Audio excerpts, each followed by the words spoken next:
Well, I liked it. Hello, everybody. I'm Alex the Hunted, and welcome to the review that you guys have probably been anticipating the most this year. My review, my thoughts, my impressions on Godzilla King of the Monsters, the 2019 edition. And, well, I enjoyed it. I really did enjoy it. I definitely think it's a good time. It's a solid good time to have. If you're expecting monster action, monster carnage, plenty of Godzilla stuff, you're gonna get it. You're really gonna get it. Is it a damn good? Is it amazing? No, there are parts that hold it back, but overall, I think it's a very good, solid Godzilla movie. When you were a kid and you watched those old Showa Godzilla movies on TV, on the VHS, and in your head, now looking back, you see like people in rubbish costumes beating each other up. But when you were a kid, you didn't see that. You saw Kaiju's, Godzilla monsters fighting each other. This is the closest I think we will probably ever get to that childhood imagination of what a Godzilla movie is on screen. It is clearly made by someone who loves Godzilla, just adores the franchise. The kaiju action in this is probably some of the best we've ever seen. Not just in Godzilla, but all of kaiju. All kaiju movies, all monster movies together. It's everything with the kaijus, well, most of the stuff with the kaijus, with Godzilla, with Rodan, with Mothra, with King Ghidorah, and the new kaijus, but they're just an extended cameo. They all they're all top rate. They're all magnificently shot, just magnificent spectacles, and just amazing sequences that that just leaves you when the ending credits happen. You're just like, damn, yes, you are pumped. You are just. It is such a good time. But there are things that hold this. Well, actually, no. There are definite things that hold this movie back, and yes, again, it is the human characters. Now, in the 2014 Godzilla movie, the human characters took up too much time, and they weren't interesting enough. Bryan Cranston and Ken Watanabe were the only two interesting characters, and Sally Hawkins, but she didn't have much screen time.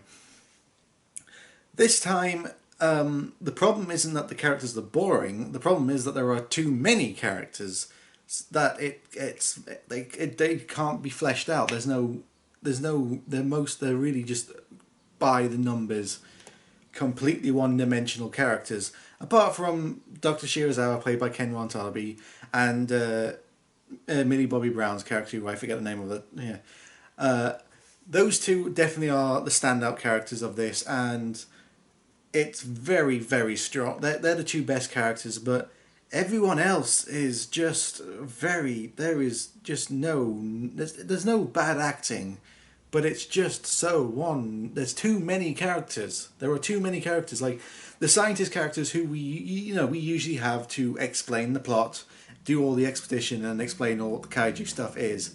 Most Godzilla movies have one or two, and that's a car. But this one seems to have five, six of them, and they all don't. They're either comic relief characters who only purpose is to say comical lines, and they can get annoying. Some of them can definitely be annoying, or just to say the exposition stuff. And that's the biggest problem, is that there's none of the characters get fleshed out. There's too many military characters. There's too many scientist characters. The only real people who get a chance to shine are Ken Watanabe and Millie Bobby Brown. They're the two main characters, and they definitely do a good job. Like Ken Watanabe does a very good job as Dr. Shirazawa, and Millie Bobby Brown definitely she's very good at playing a kid. I will say that she's playing a teenager in this one, but she's very good at playing a teenager, as we've seen in Stranger Things and now this. She's very good at that. But everyone else, it's just so one note, and there's one guy who wants to kill Godzilla. There's one guy who wants to awaken all the Titans, and there's one person who just wants to study all the Titans. And there's no one gets fleshed out. No one really goes through much of an arc. Like most of the characters, they're going to be the same. They're going to be the same that they are when from the beginning to end. There's going to be no real arc. And the way I see it is like what separates the good Godzilla movies from the great Godzilla movies are the human characters. Because yes, kaiju action is amazing and fantastic, and it's all entertaining. But you need the human characters to you need good human characters and a good plot to weave it all together to make it more cohesive. And that's the biggest problem with this movie. I'm not now. People are saying that there's not enough human stuff. No, there's plenty of human stuff. The problem is that there's too many characters, so it's hard for all of the characters to have their moment. So some of them definitely do.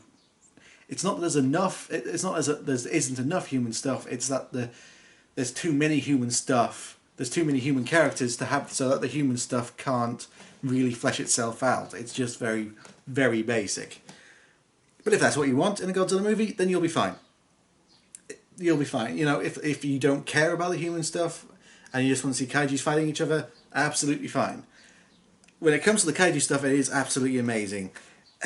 Just the way this guy, Michael, this is just he knows how to shoot these kaijus. These kaijus look big and impressive and demonic or beautiful. Like Godzilla, they clearly portraying Godzilla as a hero in this one, but they kind of strike the balance of Godzilla being the outright hero, but also sort of like a Heisei era Godzilla, where he's the hero, but he's got more of the Heisei Godzilla personality to him.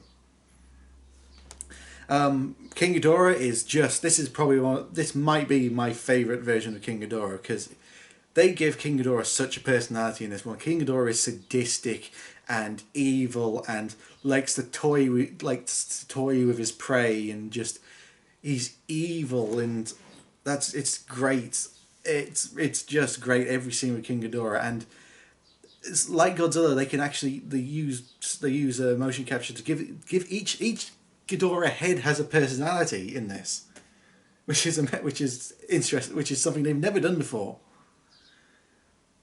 And Rodan doesn't have that much screen time. He's kind of the third wheel. Like in a way, he sort of feels like Anguirus. In a way, he's more the whipping boy. He's the one who takes all the beatings. Kind of like in Godzilla vs. Mechagodzilla 2. He's the one who takes all the beatings. He's the third wheel, and doesn't have much of a story apart from he's just another kaiju that gets into the fights.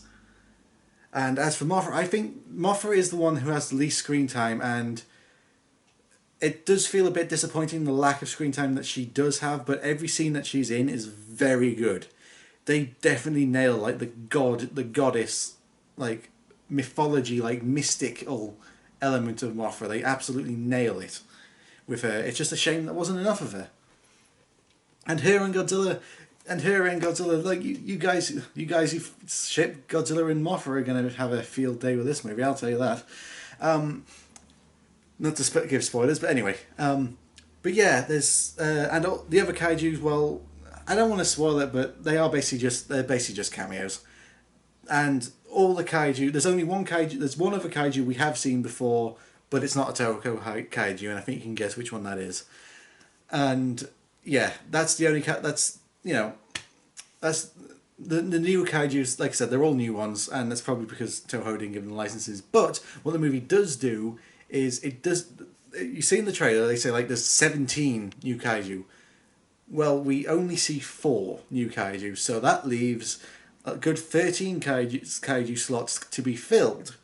And they could so that means if they wanted to bring in Anguirus or Kumanga or whoever, or Destroyer or whatever, there's the space to do that. They didn't just show here's all 17 kaiju. No, they only show 4 new ones, which is good, because it means they can fill in the gaps. And yeah, it's definitely a good. It's definitely a good. Every time the kaiju's are on screen, it's definitely good. It's just a shame that the human stuff is very lacking, and very, just by the numbers, basic, and not memorable at all. And the plot, all that stuff, it's been done better in other Godzilla movies. So yeah, that's definitely the thing that's holding this back from being a. It's a good Godzilla movie, but the human stuff and the plot is what's holding it back from being a great Godzilla movie, in my opinion. And that's, like I said, I don't want to be down on this. This is definitely, go see this movie if you're a Godzilla fan or just like a good summer blockbuster. You'll be very satisfied. This is a great time to be had.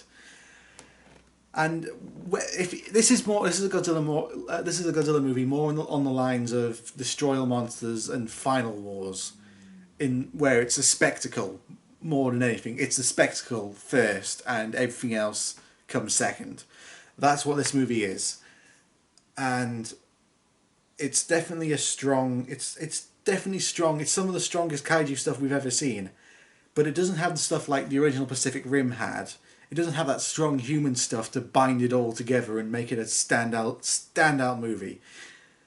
So yes, it's good. The soundtrack is also very good, and as you can hear, you've probably heard it by now. The soundtrack is very good. They not only do redo the Godzilla theme, they redo the Mothra theme. There's elements of the King Ghidorah theme as well in the King Ghidorah music. The one problem I have with the soundtrack is the chanting in some of the tracks. It's very distracting at times, where there's like these big epic, the big epic orchestral stuff, and then you just have this chanting in the background, which kind of spoils it in a way. But yeah, it's a strong movie. Definitely, I would definitely recommend going to see it. But don't think it's going to be the best Godzilla movie, because is it better than 2014 Godzilla? Yes. Would I put it in my top 10? I'm going to have to think about that. But yeah, definitely recommended. Definitely go see it. Strong recommendation. Good, strong Godzilla movie. Good, entertaining Godzilla movie. That's the most key thing. It's entertaining. It's entertaining kaiju madness, and it's really, really good for that thing. It's just the human stuff out there lets it down. But anyway, yeah, that's what I thought about it. That's my impressions, my reviews. Tell me, when you've seen the movie, tell me what you thought in the comments below. I will be doing a spoiler video later on, after the movie comes out, to talk about the more spoilery stuff that happens. But anyway, yes, I'm Alex the Hunted. I have a Patreon in the link below. I have Twitter, Facebook, all that stuff. Subscribe, comment, all that good stuff. I'm Alex the Hunted, and I will see you guys next time for whatever video I do next. I've really got to get started on that Godzilla vs. Destroyer review. Anyway, see you guys later. Bye.